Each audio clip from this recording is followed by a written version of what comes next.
I'm with Lt Gen Manoj Katiyar, the Army Commander of the Western Command, which guards India's western border with Pakistan. And dear viewer, if you take a look at the map, it stretches all the way in the north from Akhnur in the Jammu region, all the way across Punjab. So it's a large territory, the nerve center, in a sense, of this western border which faces Pakistan. And of course, it has these three very important corps, the 2nd Corps, the 9th and the 11th Corps. The 2nd Corps is your strike corps, India's strike corps. So in case Operation Sindoor, if and only if it had escalated and there was going to be a land war, it would have been General Katiyar's men who would have gone into Pakistan. General, welcome to the Tribune. Thank you so much for your time. I'm in your office right here in Chandigarh, which is a beautiful office. It overlooks this lovely part of the Shivalik Hills. And this is an exclusive interview with the Tribune, with General Katiyar. And I do want to say that we are grateful to you at the Tribune. And first of all, congratulations on a successful operation, Operation Sindoor. It must have been some very hectic, long days and nights since the massacre in Pahalgam on the 22nd of April, when 26 innocent people were massacred by Pakistani terrorists. Your first comments? Yes, ma'am. I think it was quite unfortunate, and we were actually, all of us were very shocked when that happened. And thereafter, I think the only thing which was there in our mind is how to avenge this dastardly act, which we knew was done at the behest of the terrorist organizations based in Pakistan and the terrorists who had infiltrated from Pakistan. So thereafter we had planned the operations, and of course after that you knew what happened, and we carried out the strikes on 7th of May. And yes, that was really interesting, General. So the aim of Operation Sindoor on the early hours of 7th of May, so between the 22nd of April and the 7th of May, about just under 2 weeks or so, or just over 2 weeks or so. Now, what was the aim, if you'd like to tell our viewers, what was the aim of Operation Sindoor? Okay, ma'am, the aim, if I can state, it was to give a punitive and a demonstrative punishment to the terrorists, the terror organizations, and the people who are supporting these terror organizations. What we had planned to destroy the terrorist headquarters in Muridke and Bahawalpur, those belonging to LET and JASH. Then we had planned to destroy the terrorist training camps and also the launch pads along the borders. So that was the aim we had set for ourselves when we launched our operations. As the operations unfolded, I think everyone is aware of it, that post midnight of 7th, we carried out the precision strikes on the Pakistan. In Muridke, Bahawalpur, as well as in large parts of... All over, ma'am. Around 9 places we had stuck. And these are all very, very precision strikes with, you can say, the weapons where we were targeting only the terrorist bases. And we ensured that there was no collateral damage. Right. So our targets were the terrorist bases. We did not target the civilian population. We even did not target the Pak terrorist bases. Right. So that was the aim, and that is how we executed our strikes. So you took care that the strikes against this terrorist infrastructure, these camps in Muridke, Bahawalpur, as well as several in Pakistan-occupied Kashmir, you took care that only those camps would be struck. Yes. And that there would be absolutely no sort of other damage. The operations we carried out on 7th night, and it was very, very, you can say, very precise. Just about 25 minutes it took us to carry out all those strikes. 7th early morning, 6th night. 7th early morning, 1 o'clock. 1 o'clock in the morning, right? So, about 25 minutes past midnight, 5 minutes past midnight for another 25 minutes, the operations were carried out. However, after we had carried out our strikes, and then after that the Pak retaliated and it attempted strikes on our military bases. So then we had to carry out the strikes, and then that 2 nights later the Air Force went in and destroyed a number of air bases in Pakistan. Yeah. And along the border also, we carried out massive strikes and destroyed a lot of Pakistani posts along the border. Along the international border? Along the international border also, because there are a number of places where the Pakistan had started firing, especially in the Jammu sector. So there are massive firing from the Pakistan side in Jammu sector, and of course there was firing along the line of control. So along the line of control, along the IB, primarily in Jammu sector, but south of that also there was sporadic firing by Pakistani, which was retaliated by us. But our response to his attacks on our posts was very, very violent, and our strikes on the air bases were very precise again and very accurate. And as you know, just about 24 hours after that, they kind of begged for the cessation of hostilities. So that was the power with which we struck their bases, the military targets, after their initiation of, you can say, the attacks on our posts. So there's some reports, General, that there was also a white flag that the Pakistanis raised somewhere in the Jammu sector. What can you tell us about that? So at number of places where we had stuck their posts, we had given some videos in the media also where the post had caught fire in Jammu sector. It was totally destroyed. Then in one of the posts, they had raised a white flag where they didn't want us to fire on that post. Yeah, but it's significant, isn't it, that they were then calling you to stop the firing or the shelling. So that's quite interesting. But would you say, General, that in this 5 days, from the 7th to the 10th of May, would you say that the aim of Operation Sindoor was achieved? Yeah, I can very actually categorically state that we achieved the aim.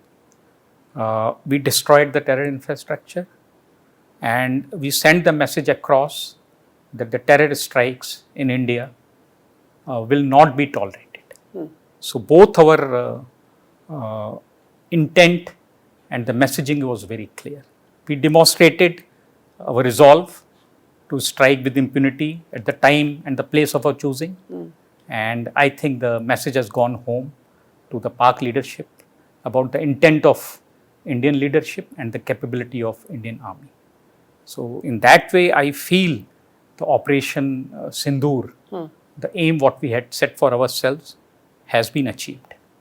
One more thing which I want to highlight here, that despite all its bravado and whatever misleading media outpourings, I think the Pak leadership, the Pak establishment has got the message, and they will desist from such actions in future. What about the Pakistan Army, your counterparts in the Pakistan Army? Do you think they've got the message? They have got the message. The interesting thing about Pakistan Army is that the number of things what they do is sometimes not very rational. Even this particular attack in Pahalgam. Now, if we analyze, why they did it? That's right. What was the reason? To attack innocent people. To attack innocent people. One of the reasons which comes out very stark and clear is that they wanted to disturb the communal harmony in our country. In Jammu and Kashmir. Whole country maybe, because you polarize the society gets weak, and in a way, very recently, Pak Chief Asif Munir had talked about the two-nation theory, which was in fact debunked long back in 1971, but they still feel that as a nation they are very different people, and maybe that is the reason why they wanted to create this disharmony in our country. But more importantly, I feel there is an internal dynamics in Pakistan, which I think nobody knows better than you, and there is a perpetual, you can say, fight for power between the army and the leadership and the political leadership. And now, if you look at what happened in recent past, where the houses of the generals were ransacked, and so maybe the image of the Pakistan army is at its lowest ebb. And maybe this was one attempt which the Pak army chief was making to gain popularity. That's very interesting you say that, General, because, I'm somebody like you, a soldier and somebody who's reached the top. You're an army commander now. You must be studying the Pakistan Army quite closely. And, for Asim Munir, the chief of the Pakistan Army, to make a statement like that, like you said, the two-nation theory, that was a really odd statement, right? Yes. So even if we go back, 98, if we take 98, Nawaz Sharif was very popular. Yeah. Pakistan had carried out the nuclear tests, and I think he was called the Lion of Punjab.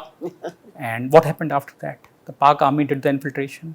They suffered the defeat in Kargil, but 3 months after, Musharraf did the coup and they took over the power. Yeah, just a few months after Prime Minister Atal Bihari Vajpayee went to Lahore, there was the Kargil coup. So somewhere I think in all these actions which are happening, the terrorist strikes in India of this kind, I think Pak army is involved, and maybe it is the internal dynamics of Pakistan which is also which has a bearing on these.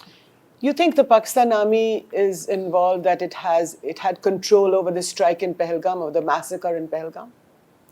Or let's say the Pakistani military establishment, would you say that they were involved? Ma'am, we have seen over the years that ISI and its elements have been deeply involved with various tanjeems and their headquarters in Pakistan. Even there were photographs to show that the last rites of the terrorists which were being carried out were attended by uniformed people. So there are linkages. I think we all are aware. And I think it's time that world should take notice of this, because world has suffered terrorism for over decades now, and world should take notice of the collusivity between the terrorism and the Pak establishment. It is, yes, you're right. Those pictures of Pakistani, men in uniform attending the last rites of the terrorists in Muridke and Bahawalpur. Those were, and one of them was Abu Jandal. If you look at some of the information that's come out, who has a terrorist with a big bounty on his head. Yeah. Another one is the brother of Masood Azhar. So this is quite. I mean, it was quite actually startling to see these pictures. So, now, for me, as a woman, when we saw that Prime Minister had named this Operation Sindoor, it was quite interesting. But why do you think this was named Operation Sindoor? Ma'am, Sindoor, I think there couldn't have been a more apt name for this operation. For us, you can say the very word Sindoor gave us the raison d'être to carry out this operation. After all, we were fighting to avenge the Sindoor of our mothers and sisters. So I think the whole operation was an attempt to restore the faith in the leadership and in the Indian Armed Forces. If I may just, add to it, sure. Like in army, we pride ourselves for fighting for Naam, Namak or Nishan. That has been the tradition. Absolutely. And I think the Sindoor integrates all three today. It integrates all three. It's, I think, it signifies honor. Honor not only of our mothers and sisters, but maybe the honor of the 1.4 billion Indians. So that is what I think the Sindoor today means. And Indian Army, we are there to safeguard this honor. Absolutely. Now, I have another question for you, General, which is that, after the strikes, the air strikes, the Indian Air Force's missile strikes on the 11 bases in Pakistan, right from the north to the south, including the one in Noor Khan, which is near Rawalpindi, and also it is said to be near the strategic command of the Pakistani nuclear forces. Would you say that it was a good decision to stop and agree to the ceasefire that the Pakistanis wanted? Or do you think that you could have carried this operation further to its, to a conclusion that maybe we don't know what the answer to that is? So, what you're saying is very right. we get this kind of feeling from number of articles or maybe the sentiments of certain people that we could have carried on the operation further. But let me just say that it's maybe there is a cessation of hostilities. The operation has not got over. The Operation Sindoor continues. Our preparation for the next phase continues. It's only that in this present context, we realize that what we had set out to achieve, we have been able to achieve with minimum cost. And but when you say it's not over, what does that mean? We are continuing with our preparations in case there is any such further action by Pakistan. Like the Prime Minister had said, the next time the punishment is going to be much, much more terrible. So I think for us in uniform, we continue to be in operation. I wanted to ask you about Pakistan's nuclear card. There was some talk of Pakistan playing the nuclear card, some talk that Indian missiles, when they struck near Sargodha or near the Kirana Hills, which is allegedly 8 to 10 kilometers from one of the nuclear sites. Now, do you think there's any truth in that? Do you think there was ever any danger of it escalating in that direction?